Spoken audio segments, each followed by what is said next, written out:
ಎಲ್ಲರಿಗೂ ನಮಸ್ಕಾರಗಳು. ತಮ್ಮೆಲ್ಲರಿಗೂ ರಾಜೇಂದ್ರ ಟೆಕ್ ಕಂಪ್ಯೂಟರ್ ಯೂಟ್ಯೂಬ್ ಚಾನೆಲ್ಗೆ ಆತ್ಮೀಯವಾದ ಸ್ವಾಗತವನ್ನು ಕೋರುತ್ತೇನೆ. ನಾವು ಕಳೆದ ಕ್ಲಾಸ್ನಲ್ಲಿ MS Excel ಪ್ರಾಕ್ಟಿಕಲ್ ಕ್ಲಾಸ್ 45ರಲ್ಲಿ ಡ್ರಾಪ್ ಡೌನ್ ಲಿಸ್ಟನ್ನು ಯಾವ ರೀತಿ ರೆಡಿ ಮಾಡೋದು ಅನ್ನೋದನ್ನು ತಿಳಿಸ್ಕೊಟ್ಟಿದ್ದೀನಿ. ಸೊ ನೀವು ಇನ್ನೂ ಆ ಕ್ಲಾಸ್ ನೋಡಿಲ್ಲ ಅಂದರೆ ನಿಮಗಾಗಿ ಇವತ್ತಿನ ವಿಡಿಯೋದ ಡಿಸ್ಕ್ರಿಪ್ಷನಲ್ಲಿ ಅದರ ಲಿಂಕ್ ಹಾಕ್ತೀನಿ, ತಾವು ಲಿಂಕ್ ಓಪನ್ ಮಾಡಿ ಆ ಕ್ಲಾಸ್ ಕೂಡ ನೀವು ನೋಡ್ಕೋಬಹುದು. ಇವತ್ತಿನ class MS Excel practical class 46. ಇದರಲ್ಲಿ ನಾನು ಡಾಟಾ ವ್ಯಾಲಿಡೇಷನ್ ಬಗ್ಗೆ ತಿಳಿಸ್ಕೊಡ್ತಾ ಇದ್ದೀನಿ. ಎಕ್ಸೆಲ್ದಲ್ಲಿ ಯಾವ ರೀತಿಯಾಗಿ ಡಾಟಾ ವ್ಯಾಲಿಡೇಷನ್ ಮಾಡೋದು ಅನ್ನೋದನ್ನು ಇವತ್ತಿನ ಕ್ಲಾಸ್ದಲ್ಲಿ ನೋಡೋಣ. ಸೊ ದಯವಿಟ್ಟು ಪೂರ್ತಿಯಾಗಿ ವಿಡಿಯೋ ನೋಡಿರಿ. ಮತ್ತು ತಾವು ಹೊಸದಾಗಿ ನಾನು ಯೂಟ್ಯೂಬ್ ಚಾನಲ್ ನೋಡ್ತಾ ಇದ್ದರೆ ಇನ್ನೂ ನಾನು ಯೂಟ್ಯೂಬ್ ಚಾನಲ್ ನೀವು ಸಬ್ಸ್ಕ್ರೈಬ್ ಮಾಡಿಲ್ಲ ಅಂದರೆ ದಯವಿಟ್ಟು ಸಬ್ಸ್ಕ್ರೈಬ್ ಮಾಡಿ, ಬೆಲ್ ಐಕನ್ ಪ್ರೆಸ್ ಮಾಡಿ ನನಗೆ ಸಪೋರ್ಟ್ ಮಾಡಿ ಅಂತ ತಮ್ಮಲ್ಲಿ ಕೇಳುತ್ತಾ ಇವಾಗ ಇವತ್ತಿನ ಪ್ರಾಕ್ಟಿಕಲ್ ಕ್ಲಾಸನ್ನು ನೋಡೋಣ. ಇವಾಗ ಎಕ್ಸೆಲನ್ನು ಓಪನ್ ಮಾಡ್ಕೋತೀನಿ. ಎಕ್ಸೆಲನ್ನು ಓಪನ್ ಮಾಡಿದ ನಂತರ ನಾನು ಏನು ಮಾಡಿದ್ದೀನಪ್ಪ ಅಂದರೆ ಇಲ್ಲಿ ಆಲ್ರೆಡಿ ಡಾಟಾ ವ್ಯಾಲಿಡೇಷನ್ ಅಂತೇಳಿ ಒಂದು ಟೇಬಲ್ ರೆಡಿ ಮಾಡಿದ್ದೀನಿ. ಇಲ್ಲಿ number validation, decimal validation, date validation ಮತ್ತು ಟೆಕ್ಸ್ಟ್ ಲೆಂತ್ ವ್ಯಾಲಿಡೇಷನ್ ಇವುಗಳನ್ನ ಇವತ್ತಿನ ಕ್ಲಾಸಲ್ಲಿ ನೋಡೋಣ. ಸೊ ಫಸ್ಟ್ ಇಲ್ಲಿ ನಂಬರ್ ವ್ಯಾಲಿಡೇಷನ್ ಬಗ್ಗೆ ನೋಡೋಣ. ಫಸ್ಟ್ ನಮ್ಗೆ ಎಷ್ಟು ಸೆಲ್ ಬೇಕು ಅಷ್ಟು ಸೆಲ್ ಸೆಲೆಕ್ಟ್ ಮಾಡ್ಕೋಬೇಕು. ಸೆಲೆಕ್ಟ್ ಮಾಡಿದ ನಂತರ ಇಲ್ಲಿ ಡೇಟಾದಲ್ಲಿ ಬರಬೇಕು. ಡೇಟಾದಿಂದ ಡೇಟಾ ವ್ಯಾಲಿಡೇಷನ್. ಸೊ ಇಲ್ಲಿ ಡೇಟಾ ವ್ಯಾಲಿಡೇಷನ್ ತಗೋತೀನಿ. ಸೊ ಇಲ್ಲಿ ಎನಿ ವ್ಯಾಲ್ಯೂ ಅಂತ ಬರ್ತದೆ. ಸೊ ಈಗ ನಂಬರ್ ಇಲ್ಲಿ ಏನು ಬರ್ತದೆ ಡೈಲಾಗ್ ಬಾಕ್ಸ್ ಎನಿ ವ್ಯಾಲ್ಯೂ ಅಂತ ಬರ್ತದೆ. ಸೊ ಇದರಲ್ಲಿ ನಾನು ಏನು ಮಾಡ್ತೀನಿ, ಹೋಲ್ ನಂಬರ್ ಮತ್ತು ಇಲ್ಲಿ ಬಿಟ್ವೀನ್. ಸೊ ಇಲ್ಲಿ ಬೇರೆ ಬೇರೆ ಬಂದಿರ್ತವೆ, between, not between, equal to, not equal to, greater than, less than. So ಇವಾಗ ನಾನು ಬಿಟ್ವೀನನ್ನು ಸೆಲೆಕ್ಟ್ ಮಾಡ್ಕೋತೀನಿ. ಸೊ ಇಲ್ಲಿ ಜೀರೋ ಮತ್ತು ಟ್ಯಾಬ್ ಕೊಟ್ಟು ಇಲ್ಲಿ 100. ಓಕೆ, 0 to 100 ನಂಬರ್ಸ್ ನಮಗೆ ಬೇಕಾಗಿದ್ದಾವೆ. ಸೊ ಇವಾಗ ಇಲ್ಲಿ ಏನು ಮಾಡ್ತೀನಪ್ಪ ಅಂದರೆ ಇಲ್ಲಿ ಓಕೆ ಕೊಡ್ತೀನಿ. ಓಕೆ, ಇಲ್ಲಿ 0 to 100 ನಂಬರ್. ಓಕೆ, ಇಲ್ಲಿ 1, ಆಮೇಲೆ ಇಲ್ಲಿ 0, ಓಕೆ, 8, 10, ಓಕೆ, ಇಲ್ಲಿ 100, ಇಲ್ಲಿ 99, ಓಕೆ, ಇಲ್ಲಿ 101. ಸೊ ಇವಾಗ ತಗೊಳ್ಳೋದಿಲ್ಲ.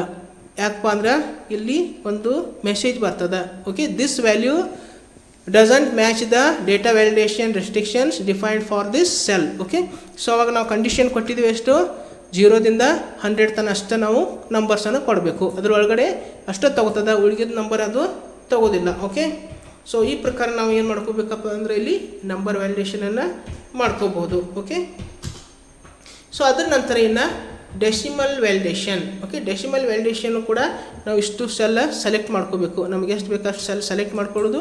ಸೆಲೆಕ್ಟ್ ಮಾಡಿದ ನಂತರ ಇಷ್ಟು ಸೆಲ್ಲಲ್ಲಿ ಸೆಲೆಕ್ಟ್ ಮಾಡಿದ ನಂತರ ಇಲ್ಲಿ ಡೇಟಾ ವ್ಯಾಲಿಡೇಷನ್ದಲ್ಲಿ ಬಂದು ಎನಿ ವ್ಯಾಲ್ಯೂದಲ್ಲಿ ಹೋಗಿ ಇಲ್ಲಿ ಡೆಸಿಮಲ್ ತೊಗೋಬೇಕು. ಓಕೆ, ಇಲ್ಲಿ ಡೆಸಿಮಲ್ ತೊಗೊಂಡು ನಾನು ಏನು ಮಾಡ್ತೀನಪ್ಪ ಅಂದರೆ ಇಲ್ಲಿ 50.5 ಟು ಇಲ್ಲಿ 60.5. ಓಕೆ, ಇಲ್ಲಿ ಓಕೆ ಕೊಡ್ತೀನಿ. ಓಕೆ, ಇವಾಗ ನಾನು ಏನು ಮಾಡ್ತೀನಪ್ಪ ಅಂದರೆ ಎಷ್ಟು 50.5 to 60.5.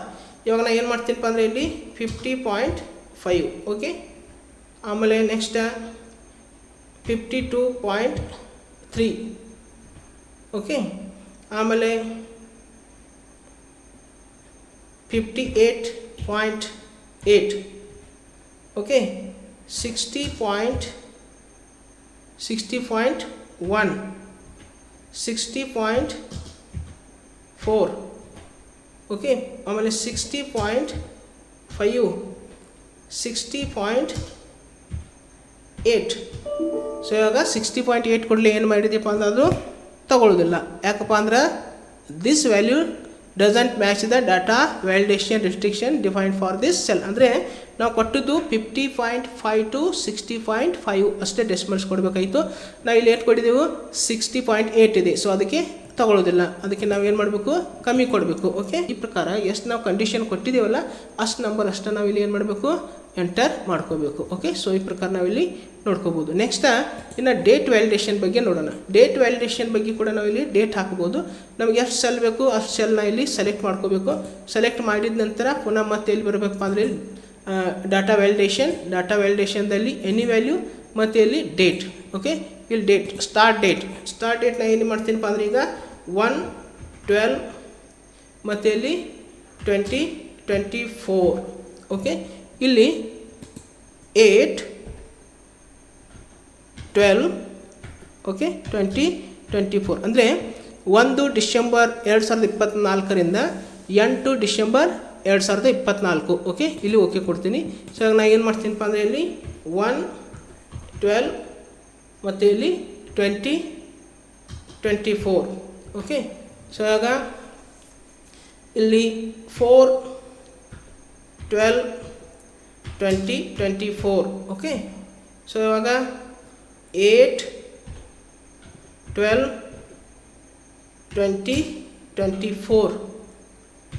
ಓಕೆ, ಸೊ ಇವಾಗ 9, 12, 20, 24.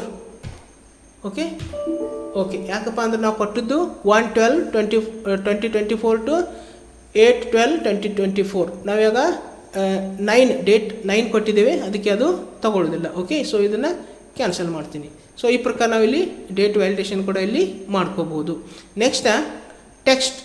ಇಲ್ಲಿ ಟೆಕ್ಸ್ಟ್ ಲೆಂತ್ ವ್ಯಾಲಿಡೇಷನ್ ಅಂತ ಬರ್ತದೆ. ಟೆಕ್ಸ್ಟ್ ಲೆಂತ್ ವ್ಯಾಲಿಡೇಷನ್ ಅಂದ್ರೆ ನಾವು ಮತ್ತೆ ನಮಗೆ ಎಷ್ಟು ಸೆಲ್ ಬೇಕಾದ್ರೆ ಸೆಲೆಕ್ಟ್ ಮಾಡ್ಕೊಳ್ಳೋದು. ಸೊ ಇಲ್ಲಿ ಹೋಗಿ ಡೇಟಾ ವ್ಯಾಲಿಡೇಷನ್ ಮತ್ತು ಇಲ್ಲಿ ಎನಿ ವ್ಯಾಲ್ಯೂದಲ್ಲಿ ಹೋಗಿ ಇಲ್ಲಿ ಟೆಕ್ಸ್ಟ್ ಲೆಂತ್ ಅಂತ ಬರ್ತದೆ. ಸೊ ಇದನ್ನು ಸೆಲೆಕ್ಟ್ ಮಾಡ್ಕೊಳ್ಬೇಕು.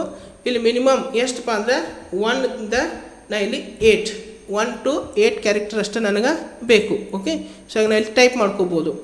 For example computer. Okay, computer. ಆಮೇಲೆ ಇಲ್ಲಿ ಕೀಬೋರ್ಡ್. ಓಕೆ, ಇವೆಲ್ಲನೂ 8 ಕ್ಯಾರೆಕ್ಟರ್ಸ್ ಒಳಗಡೆ ಇದ್ದಾವೆ, ಅದಕ್ಕೆ ಇವು ಎರರ್ ತೋರಿಸ್ತಾ ಇಲ್ಲ. ಓಕೆ, ಈಗ ನಾನು ಎಜುಕೇಷನ್. ಯಾಕಪ್ಪ ಅಂದರೆ ಇದು 8 ಕ್ಯಾರೆಕ್ಟರ್ಗಿಂತನೂ ಜಾಸ್ತಿ ಇದೆ. ನಾವು ಕ್ಯಾರೆಕ್ಟರ್ ಎಷ್ಟು ಕೊಟ್ಟಿದ್ದೇವೆ ಅಲ್ಲಿ 1 to 8 ಕ್ಯಾರೆಕ್ಟರ್ಸ್. ಓಕೆ, ಸೊ ಅದಕ್ಕೆ ಇದು ಮ್ಯಾಚ್ ಆಗ್ತಾ ಇಲ್ಲ. ಸೊ ಈ ಪ್ರಕಾರ ನಾವು ಏನು ಮಾಡ್ಕೋಬೋದಪ್ಪ ಅಂದರೆ ಇಲ್ಲಿ ಡಾಟಾ ವ್ಯಾಲಿಡೇಷನ್ ಮಾಡ್ಕೋಬಹುದು. ಓಕೆ, ಸೊ ಇದು ಇವತ್ತಿನ ಕ್ಲಾಸ್ದಲ್ಲಿ ನಾನು ನಂಬರ್ ವ್ಯಾಲಿಡೇಷನ್ ಯಾವ ರೀತಿ ಮಾಡೋದು, ಮತ್ತು ಡೆಸಿಮಲ್ ವ್ಯಾಲಿಡೇಷನ್, ಡೇಟ್ ವ್ಯಾಲಿಡೇಷನ್ ಮತ್ತು ಟೆಕ್ಸ್ಟ್ ಲೆಂತ್ ವ್ಯಾಲಿಡೇಷನ್ ಯಾವ ರೀತಿ ಮಾಡೋದು ಅನ್ನೋದನ್ನು ಇವತ್ತಿನ ಕ್ಲಾಸ್ದಲ್ಲಿ ನಾನು ನಿಮಗೆ ತಿಳಿಸ್ಕೊಟ್ಟಿದ್ದೀನಿ. ಸೊ ಇವತ್ತಿನ ಕ್ಲಾಸು ತಮಗೆ ಯಾವ ರೀತಿ ಅನಿಸ್ತು ಅನ್ನೋದನ್ನು ಕಮೆಂಟ್ ಮಾಡಿರಿ. ಜೊತೆಗೆ ವಿಡಿಯೋನ ಲೈಕ್ ಮಾಡಿರಿ, ಶೇರ್ ಮಾಡಿರಿ. ಮತ್ತು ತಾವು ಇನ್ನೂ ನಾನು ಯೂಟ್ಯೂಬ್ ಚಾನಲ್ಗೆ ಸಬ್ಸ್ಕ್ರೈಬ್ ಮಾಡಿಲ್ಲ ಅಂದರೆ ದಯವಿಟ್ಟು ಸಬ್ಸ್ಕ್ರೈಬ್ ಮಾಡಿ, ಬೆಲ್ ಐಕನ್ ಪ್ರೆಸ್ ಮಾಡಿ ನನಗೆ ಸಪೋರ್ಟ್ ಮಾಡಿ ಅಂತ ತಮ್ಮಲ್ಲಿ ಕೇಳ್ತಾ ಇವಾಗ ಇವತ್ತಿನ ಪ್ರಾಕ್ಟಿಕಲ್ ಕ್ಲಾಸನ್ನು ಇಲ್ಲಿಗೆ ಮುಕ್ತಾಯಗೊಳಿಸ್ತಾ ಇದ್ದೇನೆ. ಮತ್ತೊಂದು ಹೊಸ ಕ್ಲಾಸ್ ಹೊಸ ವಿಡಿಯೋದಲ್ಲಿ ಪುನಃ ನಿಮ್ಮ ಜೊತೆಗೆ ಬರುವೆ. ಅಲ್ಲಿವರೆಗೆ ಎಲ್ಲರಿಗೂ ನನ್ನ ನಮಸ್ಕಾರಗಳು.